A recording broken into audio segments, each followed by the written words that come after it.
مریض اللہ جدہ جن کی عمر 53-54 سال ہے، ان کے دل کی متعلق میں نے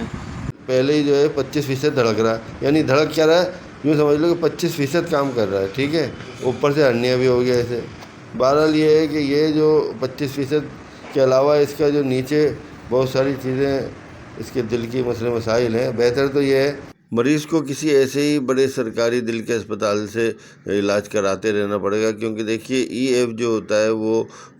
55 سے 70 یا 65 ہوتا ہے، اور اس کا ای ایف جو ہے 25% ہے۔ 25% میں سانس پھولنے کے علاوہ سب سے اہم یہ سمجھنے کی ضرورت ہے کہ جس کے دل کی کارکردگی یا ایجیکشن فریکشن جو ہے 35% سے نیچے ہوتا ہے، اس کو دیگر مسائل یا مشکلات کے ساتھ ساتھ سب سے بڑا رسک ہوتا ہے سڈن کارڈیک اریسٹ کا، لہٰذا اسے اپنا لائف سٹائل چینج کرنا پڑے گا اور اس کو بہت محتاط انداز میں زندگی گزارنی پڑے گی۔ دیکھیں بلڈ سپلائی جو ہوتی ہے پورے جسم کی طرح ہمارے دل کے اندر بھی بلڈ سپلائی ہوتی ہے، جو ہمارے دل کے پٹھوں کو مسلسل خون سپلائی کرتی ہے۔ ویسے تو اس کی بنیادی 2 برانچ ہوتی ہیں، ایک رائٹ کورونری آرٹری RCA اور ایک لیفٹ مین کورونری آرٹری LMCA، لیکن یہ ہے کہ آگے چل کے اس کی مزید برانچز ہو جاتی ہیں۔ دوستو جب ان کورونری آرٹریز میں کوئی بلاکیج یا کمی آتی ہے تب جا کے جو ہے وہ دل کے پٹھے متاثر ہونے لگتے ہیں، اور اس کو ہم کہتے ہیں 2VD یا 3VD۔ جب 3 ویزلز بند ہوں گی تو 3VD کہلاتا ہے، اور 2 ویزلز بند ہوں گی تو وہ 2VD کہلاتا ہے۔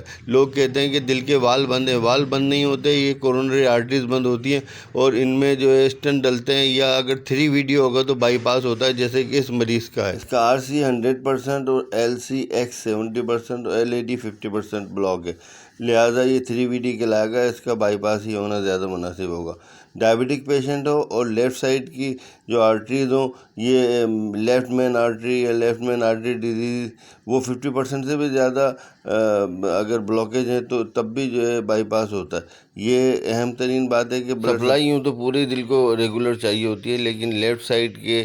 دل کو جو ہے بلڈ سپلائی زیادہ ریگولر اور کنٹینیو چاہیے ہوتی ہے، خاص کر لیفٹ وینٹریکل کو، لہٰذا لیفٹ مین آرٹری یا لیفٹ مین آرٹری ڈیزیز ایک یا 2 آرٹری بھی کمپلیٹ بلاک ہوں گی یا مور دین 50% بلاک ہوں گی تو پھر اس میں بھی جو ہے اسٹنٹ کی جگہ جو ہے بائی پاس جو ہے زیادہ ریکمنڈیڈ ہوتا ہے۔ کہتے ہوئے جو اپنی دانش میں جو کچھ بیان کرنا تھا کر دیا ہے، لیکن یاد رہے کہ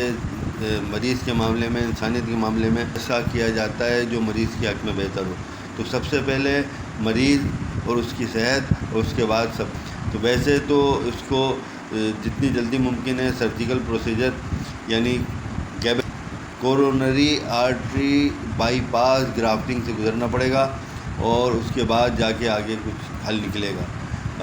اس میں کوئی اسٹنٹ ڈلنے کی گنجائش نہیں ہے اور ری اوپن ہونے کی بھی گنجائش نہیں ہے، اس وجہ سے سارا کچھ میں نے دیکھا تو بتا دیا۔ باقی گروپ آف میڈیسن وہی رہے گی جو آپ کو کسی کارڈیولوجسٹ نے لکھی ہے۔ اور دوستو یاد رکھیے گا کہ خدا نخواستہ مر جانے سے بہتر اپنی لائف اسٹائل کو سلو کر لینا، نفسا نفسی سے دور کر لینا اور ایزی کر لینا، اور صدیوں سے استعمال ہونے والے جو کارڈک ٹانک ہیں، اورم ہے، کریٹیکس ہے، کیکٹس ہے، ان کو اکارڈنگلی استعمال کر سکتے ہیں۔ ڈیئر ویور، یہ ساری محنت، سارا علم، ساری معلومات آپ لوگوں کے لیے، آپ کی سہولت کے لیے، لہٰذا آپ کا یہ فرض بنتا ہے کہ مجھے سپورٹ کریں، میرے چینل کو لائک اور سبسکرائب کریں، مہربانی۔